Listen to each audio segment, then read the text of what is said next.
modeli 1101, 1102, 1101, 11, oq 2.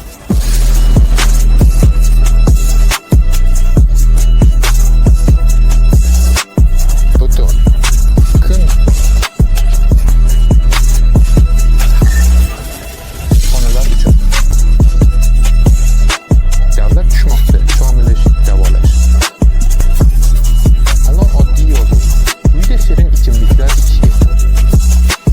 Modellar o'zaro ichki va operativ xotira miqdori bilan farqlanadi. 1101 modelida tort 64, 1102 modelida esa 628.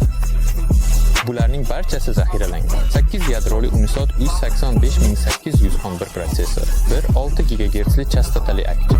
Hozirgi vaqtda bunday konfiguratsiya qurilmani qulay foydalanish uchun yetarli.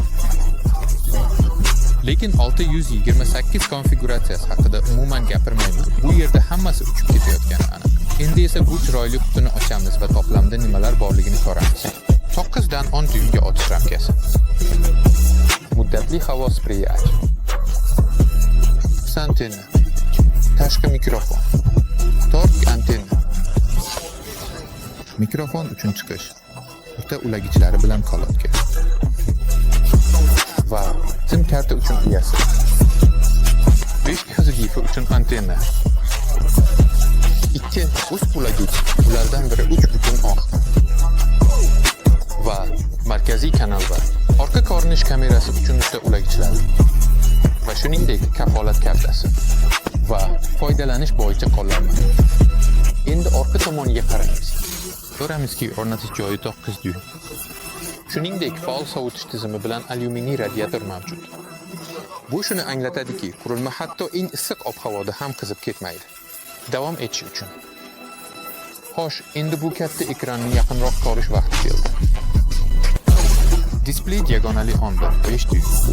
Ruxsat 2000 ga 1200 piksel, shuningdek 2x sifatida ham tanilgan. Displey OLED texnologiyasi asosida ishlab chiqarilgan. Bu esa juda yorqin va toyingan tasvir beradi. Diqqat qiling, ekran zavoddan mat plyonka bilan himoyalangan. Bu katta afzallik, chunki bu bizni ortiqcha ifloslanish va yaltirashlardan xalos qiladi. Displeyning pastki qismida ikkita kodlovchi mavjud. Chap enkoder ovoz balandligini boshqaradi, o'ng enkoder esa treklar va radiostansiyalarni almashtirish uchun javobgar. Shuningdek, uning ichida play, stop tugmasi joylashgan. Enkoderlar orasida tezkor kirish menyusi joylashgan bo'lib, bu foydalanishni qulay qiladi va kerakli bo'limga tezda ochishga imkon beradi. Enkoderlar juda sifatli tayyorlangan, ular qimirlab ketmaydi va almashtirishda juda yoqimli chertish hissini beradi. Mening oilam, men seni ko'ra olmayapman.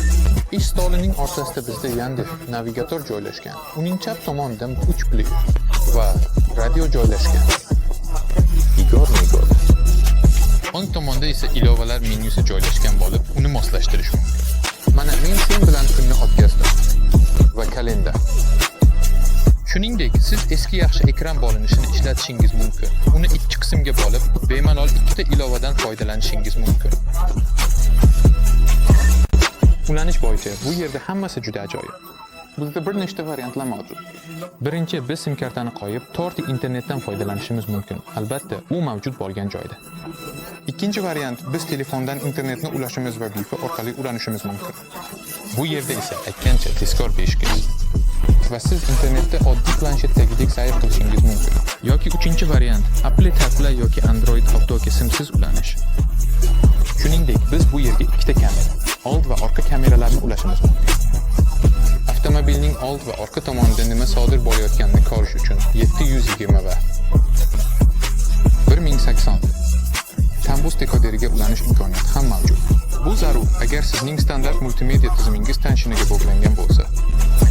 Siz o'zingizning avtomobilingiz va komplektatsiyangiz uchun kerakli tan dekoderini tanlaysiz. Keyin esa Gusa sovg'amalarda avtomobilingizni tanlaysiz va barcha mavjud funksiyalardan foydalanasiz. Aytgancha, Tambus dekoderlarni bizning saytimizda tavsifda ko'rishingiz mumkin. Voy, endi mening sevimli mavzum haqida gaplashish vaqti keldi. Bu ovoz mavzusi. Bu yerda bizda Androidda o'rnatilgan eng yuqori darajadagi kuchaytirgichlardan biri o'rnatilgan. Radiolar bu 7851 model. Va u nimasi bilan yaxshi deb so'raysizmi? U MOSFET tranzistorlarda qurilganligi bilan yaxshi. Bu esa 2 onda barqaror ishlashni ta'minlaydi. Shuningdek, bu kuchaytirgich kristaldek tiniq ovoz sifatini ta'minlashga qodir. Masalan, agar siz flat formatidagi albomni tinglasangiz, siz butunlay boshqa darajadagi ovozga o'tasiz. Lekin bu yerda ovoz faqat bitta ajoyib kuchaytirgich bilan tugamaydi. Bortda AK7604 yuqori darajadagi audio protsessor o'rnatilgan. 7604. Bu esa juda ko'p sozlash imkoniyatlarini beradi. Menyuning birinchi sahifasida biz 31 qatorli ekvalizerga kiramiz. Bu yerda sifatni sozlash imkoniyati mavjud. Va oldindan o'rnatilgan presetlarni tanlash. Ikkinchi sahifa oldindan o'rnatilgan yoki qolda sozlash orqali tinglash pozitsiyasini tanlash imkonini beradi. Keyingi bo'lim har bir dinamik uchun ovoz darajasini o'rnatish yoki uning fazasini o'zgartirish imkonini beradi. 4-bo'limda crossover qismi joylashgan. Bu yerda siz kerakli kesimlarni va qiyalikni o'rnatishingiz mumkin. Va yana bu yerda audio funksiyasini yoqish mumkin. Bu unga tapdan yaxshiroq va oxirgi 5-bo'lim vaqt kechikishlari uchun javob beradi. Ular sahnani to'g'ri qurish uchun kerak. Ishkala bizda santimetrda ham, millisekundda ham ko'rsatiladi. Xo'sh, xulosa qilish vaqti keldi. Agar sizga katta ekranlar yoqsa, joyingiz yetarli bo'lsa va displey biroz chiqib turishidan qo'rqmasangiz, bu albatta sizning variantingiz. Chunki bu yerda bizda barcha eng yaxshi texnologiyalar mavjud.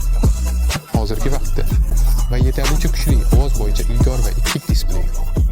Mana, umuman olganda, agar mashinamga shunday planshet o'rnatish imkoni bo'lsa, men birinchi bo'lib navbatga turardim. Agar bu shart sizga yoqqan bo'lsa, like bosing. Ushbu videoni ko'rayotgan ijtimoiy tarmoqqa obuna bo'ling. Izohlar yozing. O'zingizga shunday magnitola o'rnatarmidingiz? Siz bilan Pavel, Atif kompaniyasi bo'ldi. Hammaga xayr. Fikrlaringiz